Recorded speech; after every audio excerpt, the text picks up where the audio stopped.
Okay, welcome back to another PCBH Corner, and I'm excited to have Neftalis Serrano back with us, and President CEO. Well, I guess CEO of CFHA, right? The president is incoming. I guess is Deepu. Is that? Yes, that's right. Incoming Colleen Cordes is the current president of the There board. you go. There you Yeah. go. Well, we appreciate. We always make the same joke, right, Neftali, that this is actually your third PCBH Corner, but the only second one that actually is going to get produced. The one that still lives out there in the ether somewhere. But It was a good one too. It was fantastic. Geez, I was on fire. no question. Like literally, probably the best one we've ever had. It still is haunts me in my nightmares that got lost. Let me ask you. I'm sure again everybody knows who you are, but do you want to just introduce yourself quickly?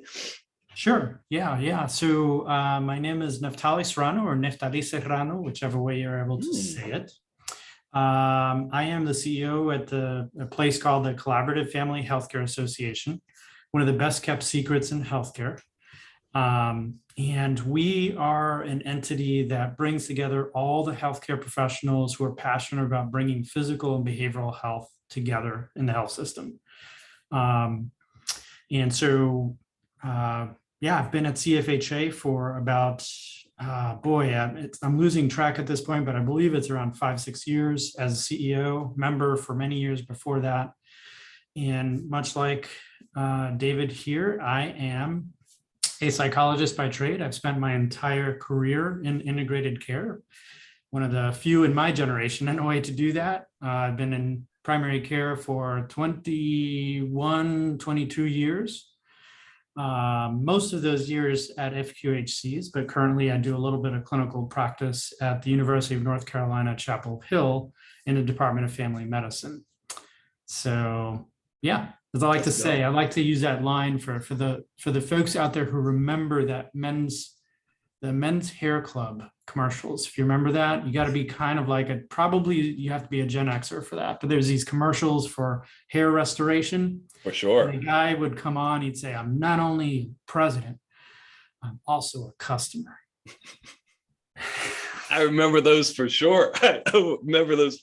That's great. Oh man, my mind was going so many different places. And for people that are watching this, obviously when we do these PCBH corners, one of the reasons that they started was to be able to ask people in the field, particularly the experts in the field that have been in there, as you said, that spans over 2 decades, just what were their beginnings and journeys. We shot a first PCBH corner with Neftali, and he goes into that. So it's a beautiful story. And so definitely check out that first PCBH corner with Dr. Serrano, just to hear his story and his upbringing with it. Let me ask you this.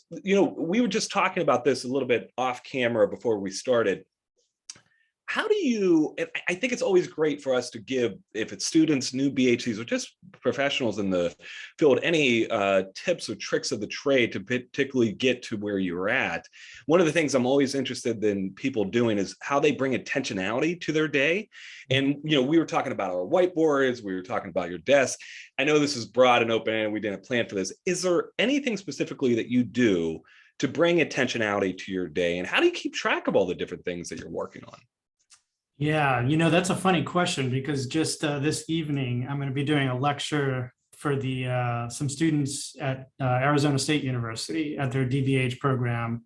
There's an executive track, and that's the talk. It's on sort of executive management skills. Couldn't have planned it any better. Nice job, Dr. Bauman. So I won't go into like oodles of detail here, but it's just, I think it's helpful to just recognize that just because you are an educated professional and you have a degree doesn't mean that you have executive skills. So it's a different skill set. So I think one of the things I've done in my career is just like work on those executive skills, just like I worked on my behavioral intervention skills, just like I worked on my team skills.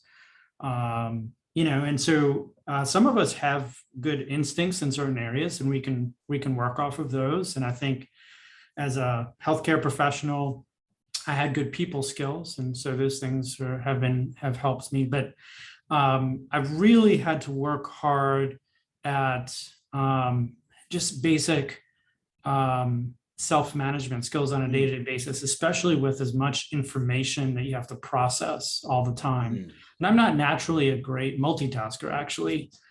And so when you think about all the information you're getting in these roles as you grow in leadership and as you have these opportunities, email obviously is often top of the list, but then you also have usually other platforms that you're communicating people on. Could be like Google Docs, or for us it's Basecamp, and other things like that, or for CFHA we have our listserv, and we have meetings that we're attending and all this stuff. So it's a lot of information, and that information can be both a big positive. It's a wealth of stuff to work from as a professional, but it can also get you way off course. Not just in your day, but just in general. You can feel like you're just putting out fires every day. You don't have a strategy. You're not organized. And so I've just worked very hard to develop a bunch of different ways. It's not just one way, but a bunch of different ways to organize that information, to center myself, and to make sure that I get the most important things done first. So, like you and I were talking about before, one of those basic skills is at the beginning of every day, the first thing I do before I open anything on my computer is I just open up my calendar, and then I look at what's happening that day, and I decide what the important things are that are happening that day that I need to really provide attention to as far as my resources. So I know that I have a limited set of resources. I don't have unlimited resources today. There's only so much bandwidth. So what do I need to get done? I've got my little glass desk here, and I have a marker, and I create a to-do list. That list comprises the main things that I'm going to try to focus on. Then I'll go into my sources of tasks, my emails, and Basecamp. And for those of you who don't know, Basecamp is just this online platform for project management. So there's lots of different people that are communicating with each other and me. And my to-do list, my formal to-do list is on there. And so then I'll go there and prioritize what are those things that I'm going to add on my to-do list for today. What are things that I'm just going to have to move to another day. Same thing with email. I'll do a run through in the morning of all my email. And then I will prioritize what am I going to get done today? What's going to have to be moved to another day? And I am a zero inbox guy, so I will clear out my email every day. So whatever gets in email, it either gets acted on today or it gets put onto my to-do list, but it never stays in my my inbox for more than about 24, 48 hours. So all that to say is not, carbon copy all of that. It's more so you have to bring mindfulness and intentionality to your work, to a style that works well for you, with the ultimate goal of having focused effort. What you don't want is to be completely unfocused, distracted, jumping from project to project randomly, getting pulled here and there by all sorts of different things. And you don't want to schedule that. Ultimately, where this always ends up is your schedule gets out of control. And so then all of this will backwash, and then your schedule will be out of control. Once you get to that place, then you can't manage people. And then what your lack of executive self-management impacts other people not being able to access you, not being able to get direction from you, not being able to have a sense of guidance from you. So it's important for me to do that for me, but it's also important for other people, so that there's not downstream effects from my inability to manage myself. So many different things, Neftalis, that I appreciate. One of the things that is striking, and I love how you said that at the beginning, where this if it's self-management, if it's leadership, whatever, all these different things that probably different but come together and meshed at times, is that it's skills to have to work on. And as you were saying at the beginning, I couldn't agree more. I cannot stand the statement of like a natural born leader. And I like how you said that. It's like, I'm sure some of us always, we have some tendencies and different things that might bode well in certain situations, but how much of a skill it is to manage these different things, and the intentionality of bringing in, because I think regardless if you're, in an executive role, leadership role, manager, or if you're just a BHC, the importance of bringing intentionality to your day, because there's always going to be fires, as you said, to put out, and how quickly you can become distracted. Now, the one thing I wanted to ask you, is there anything, because whether you're a leader or director or executive role or BHC, I think one of the things I hear often from people is that it's tough to almost shut down at the end of the day, and then also to unplug at the end of the day. And you're someone who obviously uses technology in a very functional way to help you. Is there anything that you do to also do the opposite, like the end of the day, to bring you back more centered, to bring you back more present with family, with loved ones, with day to day? Anything you do there? Yeah, absolutely. So I think actually doing these things to prepare myself for the day mindfully, because I really do think it's a mindfulness practice for me, is what actually helps me unplug. Because if I'm scattered and disorganized in my day, that is what causes me to feel like I can't plug back into my other roles in life, as dad, as husband, as just me, because my mind is all fragmented. Like I feel like I haven't been in control all day, right? I've just let the day just kind of hit me. And so I think, first of all, these practices help. And then at the end of my day, I also am very intentional about how I close my workday, so that I, once I'm through my list, first of all, once I'm through my list, it doesn't matter if it's 1 o'clock or 3 o'clock or 5 o'clock, I'm done. Like that's what I'm doing. Because I found the temptation is just to like, oh, well, I got some more, let me just add more. And right? there always will be more, right? There always will be more. That's right. Yeah, you're just going to keep, frustrating yourself. And I think, you have to ride the ebbs and flows of work and understand that it's better if you just do what you're supposed to do today and then leave it there. Tomorrow you'll have plenty to do. So, but at the end of the day, I just take some time, oftentimes, to just pause for a moment.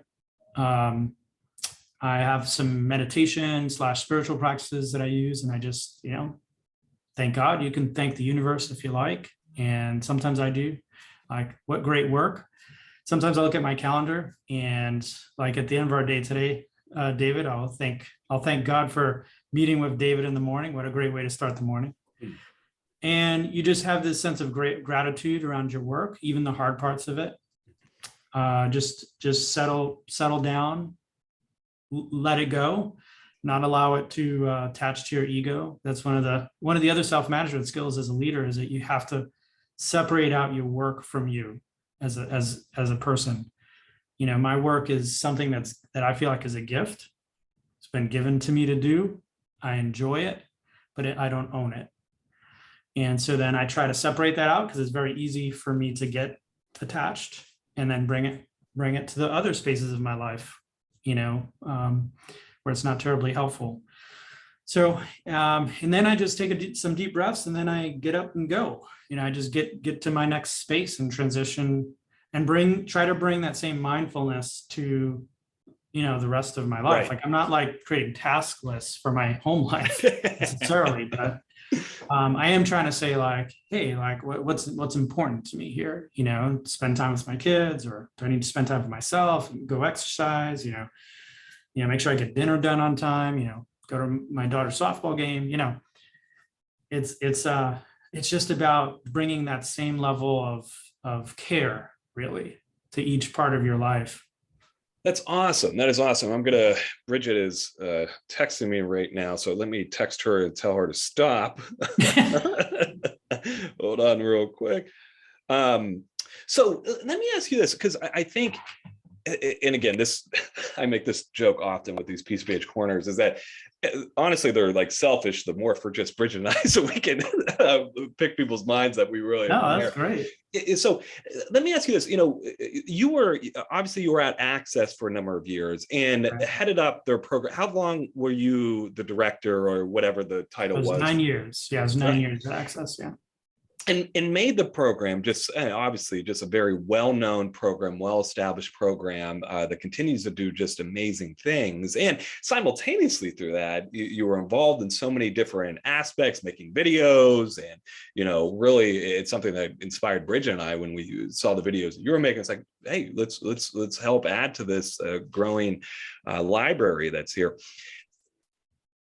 Are there things that you look back on your years at Access when you were heading up an integrated program that you've thought, hey, if I would go back, I would absolutely make sure I did that again. Like I would absolutely make sure that this was part of what I would do. And then also on the opposite way is like, if I could go back, I would steer away from that move. I would steer away. And I know that's two broad, open-ended things. And I think that's okay for it to be. But anywhere that your mind goes about to-dos and not to-dos when you think back at your time as developing such a robust program at Access? Yeah, I think, there's not like singular big things necessarily. There were a lot of mistakes. I mean, you always make decisions that don't work out great. What is helpful is if you mindfully make decisions and you then test those decisions out and then you course correct, right? So the key is like, don't keep making those same mistakes. Don't stay stuck in those mistakes. So yeah, there's lots of things that we did that didn't work. We just always had a very experimental attitude towards anything. Same thing we do. And I think there's a lot of parallel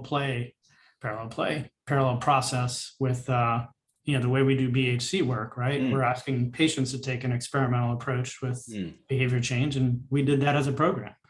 So I don't know that there's a whole lot specific that was huge, but I think in a general sense as a leader, I know that one of the things that I didn't do because I wasn't as experienced myself as a leader was to what's the best way to put it? I think it's just to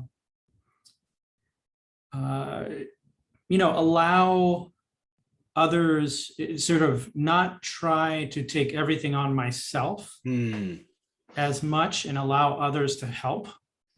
And some of that was just the nature of the program. When you're starting it from scratch, you are the best guy to do everything, because that's just the reality of it. You just have the most experience and all that. But I think I took too long transitioning out of that and then realizing, no, there's other people here who can do this just as well, sometimes better. And I think that hurt me specifically. I think it was part of what I wasn't like burnt out at the end of my time there, but I definitely was, exhausted. I was a little tired from all the program development stuff. So I think that's one of the things is just to kind of do that. And then towards the last few years, that's when I really started doing that, really diversifying leadership among the team, letting go of areas, allowing a lot more autonomy. And I probably could have saved myself a few gray hairs.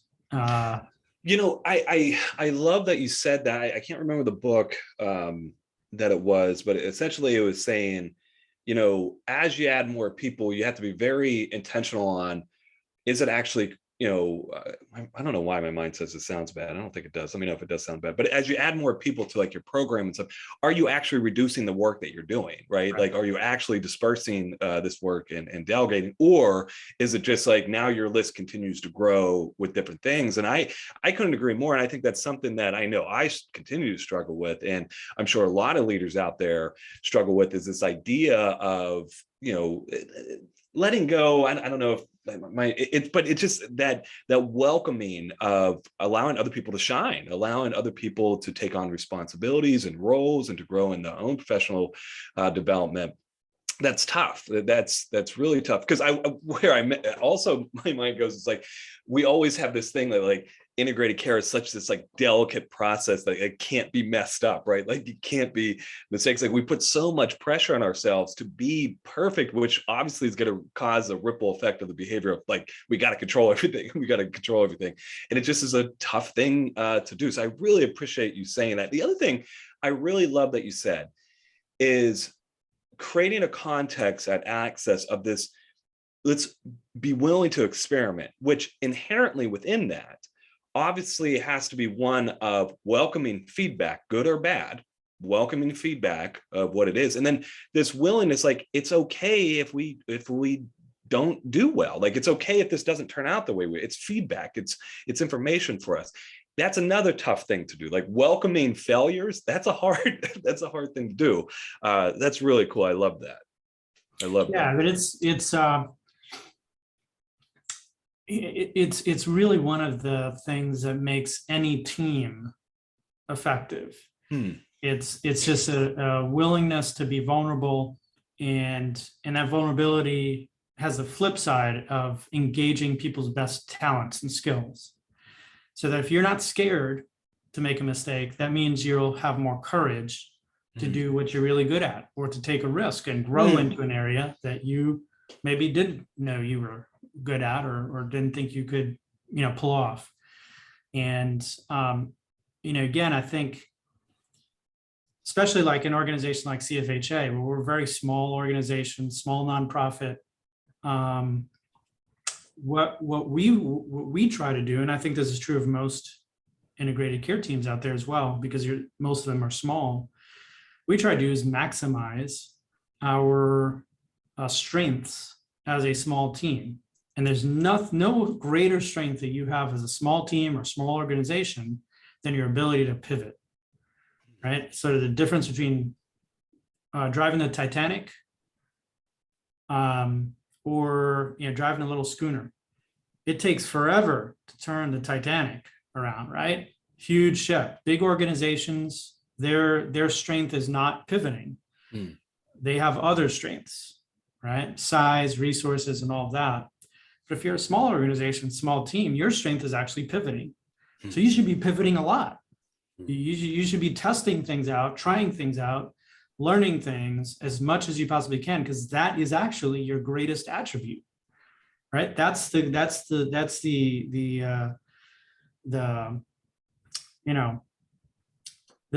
best part of being small is that you can make mistakes, and it's not going to be disastrous. You're just going to pivot, move, learn, grow, and you're on to the next thing. And therefore you're 5-10 years ahead of the competition in a way, right? So you don't think about competition necessarily if you're on an integrated care team, but you are thinking about, hey, how do we make processes better? How do we do workflow things better? And one of the things I always tell my team is, hey, look, try to change the process. Like don't feel like you've got to come to me all the time and make these changes. Test it out, then bring it back to the team and say, hey, this process worked well, this process didn't work well. And that's going to help us pivot, grow, move things really quickly. That's awesome. Man, it gets me hyped. So we obviously talking about CFHA, and I want to be mindful of time with these as well, and definitely wanted to get your thoughts on really two different things for CFHA. One is, what are you most excited for CFHA in the fall, in the conference as we approach this in Boise? And then the second thing that I was hoping we could spend a little bit of time on is just the efforts that you all are doing to collaborate with other organizations, and to really, if it's power in numbers, whatever it might be, just the work that you're doing on just a broader sense, and particularly with other professional organizations that are there. But specifically, what are you looking forward to at Boise? In Boise, what do you get so excited? Yeah, I mean, what are we not looking forward to? Because it's been so long since most of us saw each other in person, and so just frankly, just I think there's going to be an electric energy around seeing people. And I know I've experienced it already on some level. I told you before that my daughter just is graduating high school this week. We had our graduation party this weekend.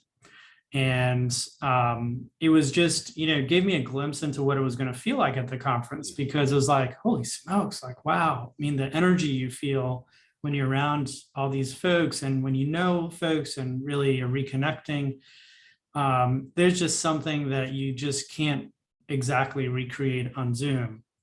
And I thought we did great on Zoom as a community, but it's going to be just fantastic to be there in person and see folks get re-energized just by connecting with one another. And then from a content standpoint, I think one of the things I'm excited about is one of the sort of undercurrent themes of the conference. The main theme is on basically the resilience of healthcare professionals. It's been a tough couple of years. We want to really have a conference that celebrates and at the same time recognizes, there's been a lot of sacrifice over this period of time. One of the undercurrent themes is around really moving integrated care regionally. There have been more and more of these regional groups developing, opening up, providing that support on a local and regional level. I really feel like that's going to be important for workforce development, for solving local issues, for doing local policy work. So much of this is at the local level that even though we as a national organization try to do everything we can, to your other question, to collaborate with organizations and to promote integrated care, of course, but the actual change usually has to happen boots on the ground at that local level. And so we're going to be highlighting some of those efforts at the conference, talking about folks who are doing that in Boise and in Idaho. There's a network there that I know you've done some presentation for and training for in the past. There's folks out as far east as Pennsylvania and Philadelphia. There's a large network of folks over there. There's a new network starting down in Arkansas.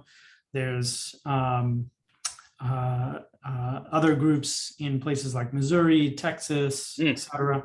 So, getting people together is what we do really well at CFHA. We bring people together, and we think when we are able to bring people together around this mission, that they do great work. So I'm excited about showing people that and having people get excited about that, and hopefully spurring people to do some of that work in their own state, in their own county, whatever scale is necessary to get the job done where they are locally.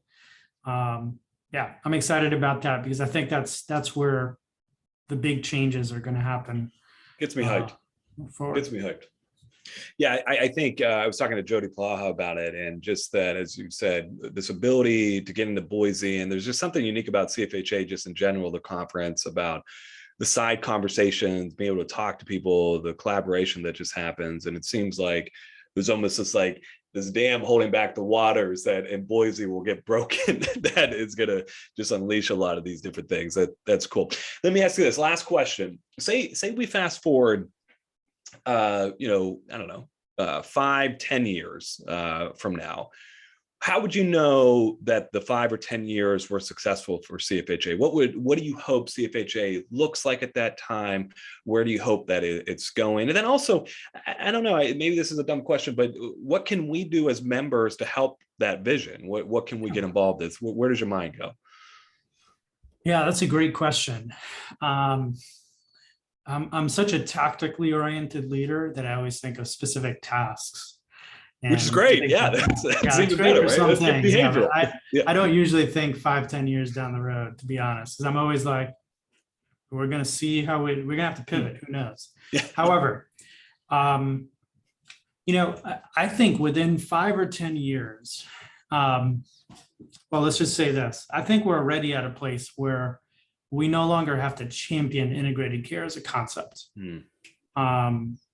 it's in almost every major paper organization. I just saw something come across my desk today from an evaluation of the, I think it's CPP Plus program. And huge evaluation on integrated care and what's going on. So federal government is pretty much all in on integrated care, Medicare, on down through the entities that manage oversee Medicare. American Association of Pediatrics, Academy of Pediatrics, I don't know. Yeah. The main pediatrics or association just the other day saw something out there around pediatric mental health, the pediatric mental health crisis. And of course, on their list of things to help solve the mental health crisis is integrated care, integrating behavioral health into primary care. So that used to be, for context, for those of you who are young'uns, that didn't happen before. We would read these reports and be like, but integrated care. And that we don't have to do that anymore. So, that with that level set, we're now on to sort of more tactical issues. And one of the huge tactical issues is workforce. And so in 5 years, if we're successful, I would hope to see academia with a more robust, not just plan, but some adjustments in accreditation standards, some modifications of requirements for internship, some certainly greater number of opportunities for both practica and internships on the behavioral health side.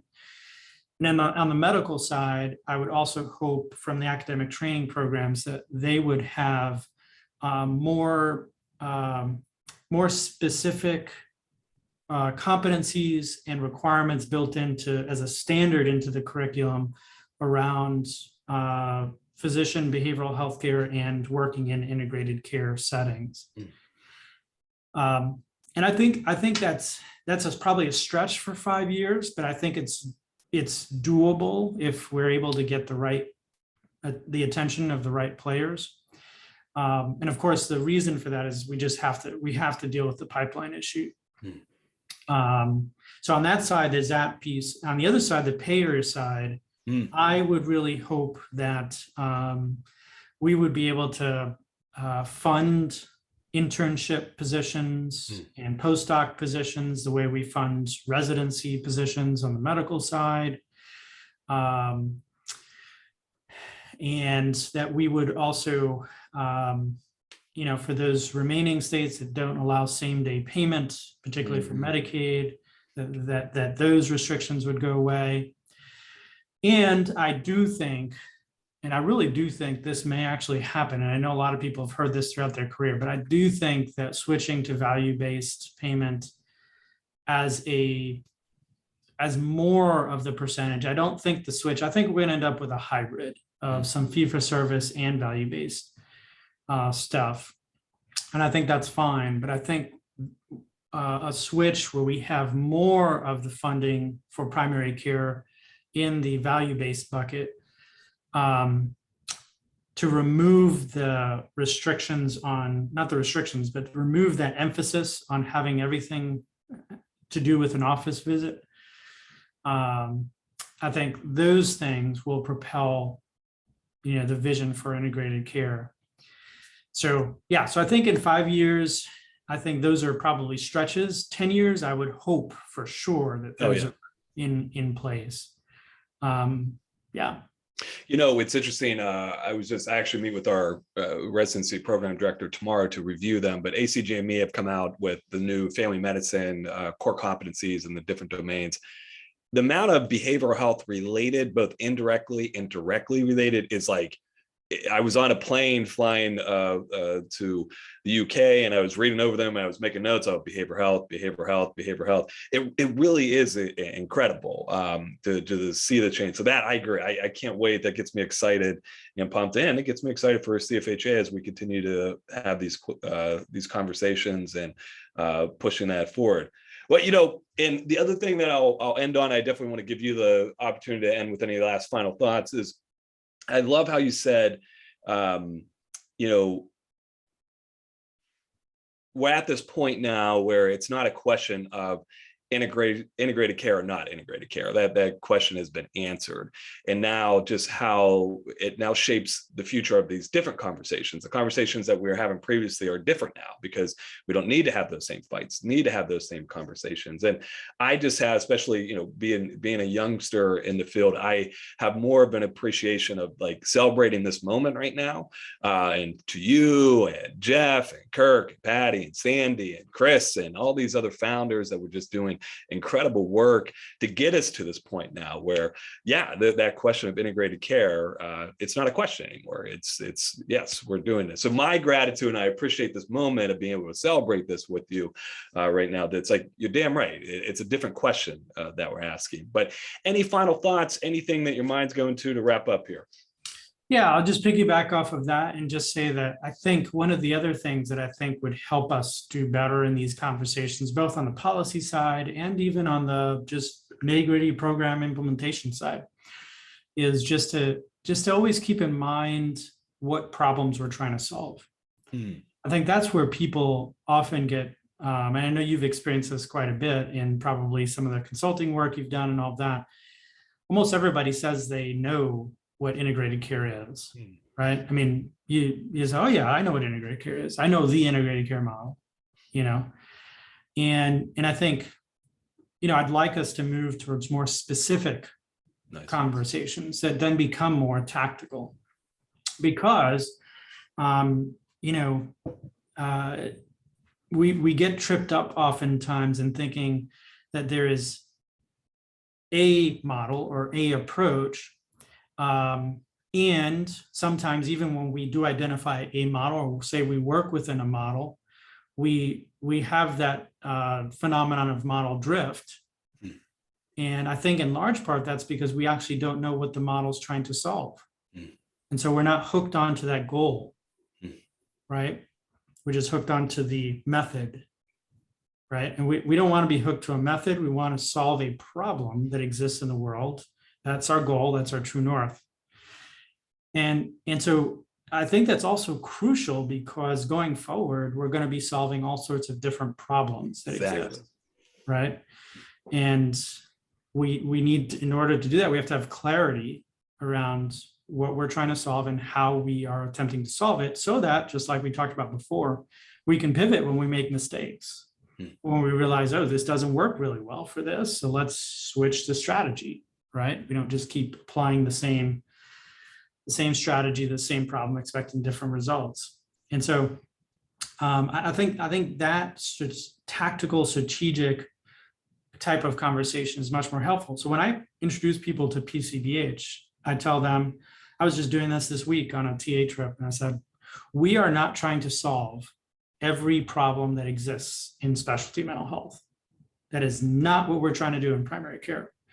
And I said this to this team. I said, if you try to do that, you will fail. It would not be fun. Everything on it. Right? You will fail, because that's not what PCBH is intending to solve. PCBH is intending to solve a very specific issue. And that issue is the lack of access to behavioral health support in the primary care sphere. Amen.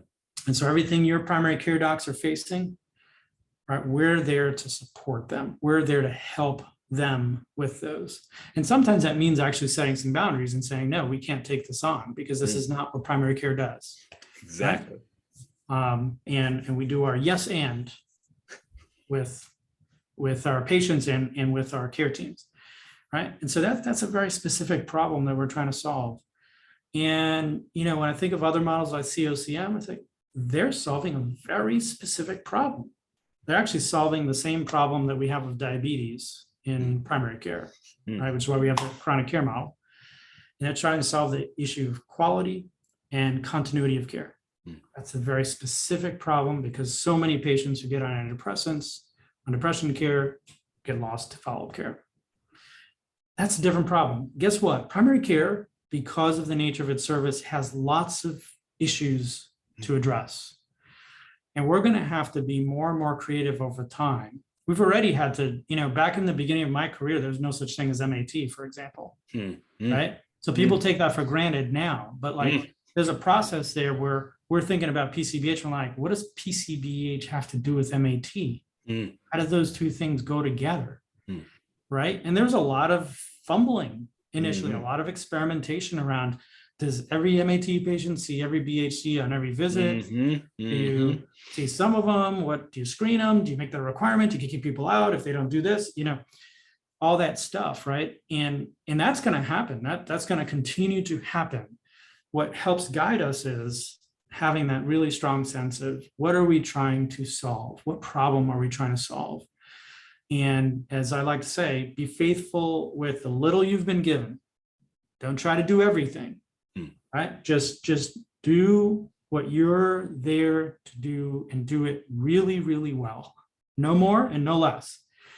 And so I think when we have those sorts of conversations, that opens up better possibilities and more specificity in the conversation, so we don't just run circles around words like integrated care. And we're actually saying, no, we're solving particular problems that exist in the healthcare delivery system. So my hope is that we continue to have better and better conversations like that over time. Hell yeah. Gets me hyped. In my mind, if I had to wrap up and in summary of this conversation, my gratitude, Neftalis, I deeply appreciate it. I know you're busy, and to give this time, it just, I have a lot of gratitude for it, but my mind goes to the two words of intentionality and pivoting. And I tell you what, I think it's going to be a fun conference coming up. It's going to be a fun 5 to 10 years of CFHA and beyond. So again, thank you, man. A lot of gratitude for it. And yeah, let us know if people are watching this, let us know thoughts. I will also give the same plug that I gave to Neftalis, and that for Jody as well as, or Neftalis, Deepu and Stacy and Jody on these recent corners, even though, you might be a little bit, at the CFHA conference, with Neftalis being the CEO, it's like, oh, I'm not going to go talk to Neftalis. Talk to him, like go up, have conversations with them. I don't know if you want people doing that, but I definitely do, because obviously getting to have these moments with someone like Neftalis are going to be transcendent. So thank you, man. I appreciate it. Right, no problem. And thank you for having me on again. Hopefully this one took, if it recorded, it didn't get deleted. I'll have to do it again. Could you imagine? No, I don't want to imagine that. No, but thank you so much. Love all your work. And I can't second it enough. I mean, I think if I were to say to young people today, like, who's your model? I say David and Bridget. Just like do what they do. They put themselves out there. They're not afraid to try stuff. And they're at the same time, they're humble and they're passionate about what they do. So so if you're listening to this podcast, subscribe, keep listening, do it, get your mentorship from these guys. I appreciate that, man. All right, till next time. All right, hasta luego.